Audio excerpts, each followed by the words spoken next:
Assalamualaikum warahmatullahi wabarakatuh. Perkenalkan, nama saya Miftahul Khairat, NIM 200422231 dari Prodi Ilmu Administrasi Negara. Baiklah, saya akan menjelaskan materi tentang penilaian kinerja sumber daya manusia.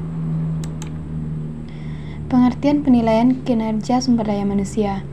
Menurut Siswanto, penilaian kinerja adalah suatu kegiatan yang dilakukan oleh manajemen atau penyedia penilai untuk menilai kinerja tenaga kerja dengan cara membandingkan kinerja atas kinerja dengan uraian atau deskripsi pekerjaan dalam suatu periode tertentu, biasanya setiap akhir tahun. Mangkunegara menyimpulkan bahwa pengukuran atau penilaian kerja adalah tindakan pengukuran yang dilakukan terhadap berbagai aktivitas dalam rantai nilai yang ada pada perusahaan. Hasil pengukuran tersebut digunakan sebagai umpan balik yang memberikan informasi tentang prestasi, pelaksanaan suatu rencana, dan apa yang diperlukan perusahaan dalam penyesuaian dan pengendalian. Tujuan penilaian kinerja sumber daya manusia. Kegiatan penilaian kinerja sendiri dimaksudkan untuk mengukur kinerja masing-masing tenaga kerja dalam mengembangkan dan meningkatkan kualitas kerja, sehingga dapat diambil tindakan yang efektif, semisal pembinaan berkelanjutan maupun tindakan koreksi atau perbaikan atas pekerjaan yang dirasa kurang sesuai dengan deskripsi pekerjaan. Manfaat penilaian kinerja bagi perusahaan. Yang pertama, adanya komunikasi efektif tentang tujuan perusahaan. Yang kedua, dapat meningkatkan rasa kebersamaan. Yang ketiga, dapat meningkatkan pencapaian tujuan perusahaan. Yang keempat, mengembangkan kemampuan, keterampilan, dan kemauan para karyawan dalam bekerja. Yang kelima, dapat meningkatkan pandangan secara luas mengenai tugas para karyawannya.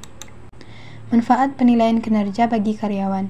Karyawan dapat termotivasi untuk lebih baik lagi, dapat meningkatkan kepuasan kerja, dapat mengetahui standar hasil yang ditetapkan, terjadinya komunikasi yang baik antara atasan dan karyawan.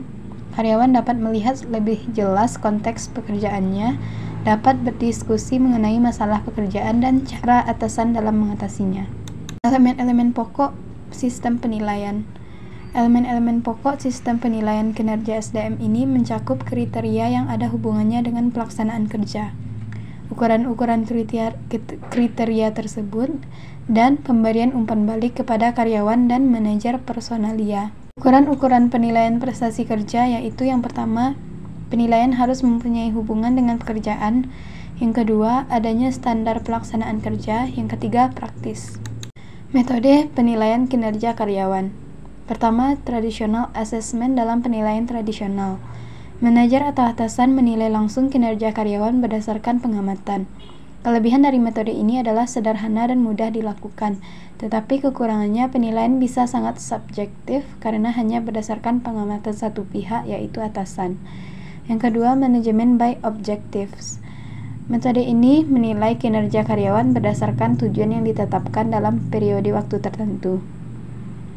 Metode ini cukup baik untuk membangun komunikasi atasan bawahan dalam menetapkan dan mencapai tujuan. Kekurangannya, MBO hanya menilai kinerja berdasarkan tujuan dan mengabaikan faktor-faktor penting lainnya. Yang ketiga, degree feedback. Metode penilaian kinerja karyawan ini menggunakan umpan balik dari lingkaran pengaruh di sekeliling karyawan, yang meliputi manajer, rekan kerja, konsumen atau pelanggan, dan laporan langsung.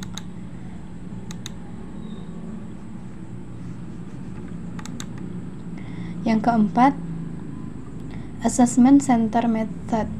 Metode pusat penelitian diperkenalkan pertama kali oleh Angkatan Darat Jerman pada tahun 1930. Selanjutnya, metode ini mengalami perkembangan dan penyesuaian penerapan untuk organisasi bisnis. Yang kelima, Behavioral Anchored Rating Scale atau BARS. Metode penilaian kinerja ini dapat mengukur pekerjaan secara kualitatif dan kuantitatif. BARS membandingkan kinerja karyawan dengan contoh perilaku spesifik yang diberi rating angka. Yang keenam, Psychological Appraisal. Penilaian psikologis lebih banyak digunakan untuk mengidentifikasi potensi tersembunyi dalam diri karyawan. Fokus metode ini adalah analisis kerja masa depan ketimbang kinerja masa lalu karyawan. Yang ketujuh, Human Resource Accounting. Metode ini menilai kinerja karyawan melalui manfaat moneter yang dihasilkannya untuk organisasi. Penilaian dilakukan dengan cara membandingkan biaya mempertahankan karyawan dan kontribusi karyawan yang diperoleh oleh perusahaan. Baiklah, sekian dari hasil presentasi materi tentang penilaian kinerja sumber daya manusia. Sekian, terima kasih.